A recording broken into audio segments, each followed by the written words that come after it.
I'm Jeff Bezos. And what is your claim to fame? I'm the founder of Amazon.com. Where did you get an idea for Amazon.com?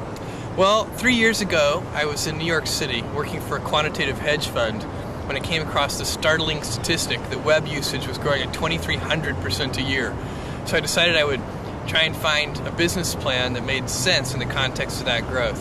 And I picked books as the first best product to sell online, which are making a list of like 20 different products that you might be able to sell. And books were great as the first best because books are incredibly unusual in one respect, and that is that there are more items in the book category than there are items in any other category by far. Music is number 2. There are about 200,000 active music CDs at any given time. But in the book space, there are more than 3 million different books worldwide active and in print at any given time across all languages.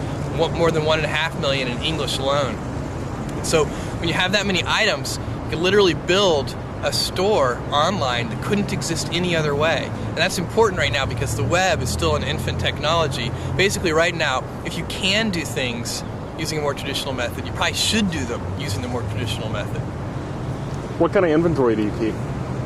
We inventory the best-selling books. At any given time, we're inventorying in our own warehouse only a couple of thousand titles.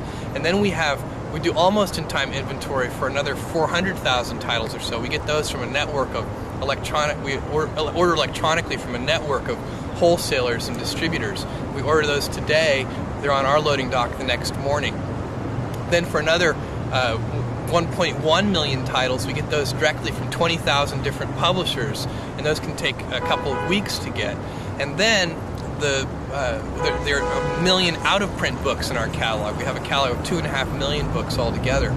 Those 1 million out-of-print books, some of them we can get and some of them we can't, but we find them if we can, and then we ship them to our customers. We do kind of a search on those. What's almost-in-time inventory?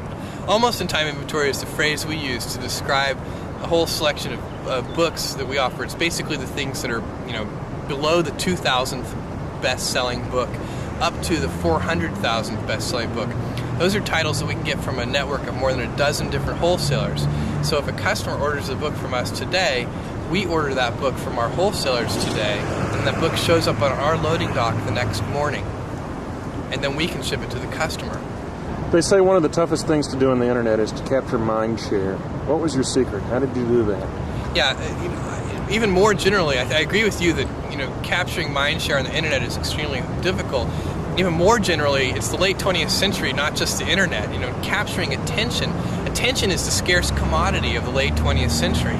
And one of the ways that you can do that, and it's the way that we did it, was by doing something new and innovative for the first time that actually has real value for the customer. That's a hard thing to do, but if you do that, then newspapers will write about what you're doing, customers will tell other customers, and you'll get a huge sort of word-of-mouth fan-out, and that can really drive and accelerate businesses, and that's what happened with us. In the first year of opening Amazon.com to the public, we didn't do any paid advertising, and all of our growth was fueled by word-of-mouth and media exposure. I saw little ads at the bottom of the column of the New York Times. That was our very first advertising. We don't do that anymore, but at the very beginning, we did little tiny ads at the bottom of the front page of the New York Times. I thought that was very clever. It's sort of using a URL as a macro, because I read... That it expands. We're a bookstore, click here. Right. That's a great way to think of it. And it worked very well, apparently. I don't know, the problem with that kind of advertising is it's extremely difficult to track. Put a different URL for every... That's the problem, is that you want people to start to learn your URL, so you don't want to actually use a different one. And it's very easy. One of the great things about online ads, we do advertising today in maybe 40 different, on different websites. We do banner ads. And that advertising is very easy to track in terms of knowing how effective it is. So we know for each piece of creative in each venue, not only how many click-throughs we get, but how many sell-throughs we get, and how many dollars of revenue it generates per ad dollar spent on that creative in that venue. And that is a sort of a marketer's nirvana in a certain sense.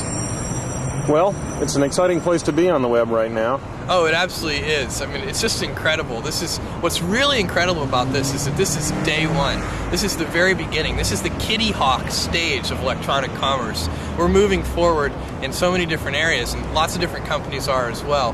And the late 20th century is just a great time to be alive. You know, we're going to find out that I think a millennia from now, people are going to look back and say, wow, the late 20th century was really a great time to be alive on this planet.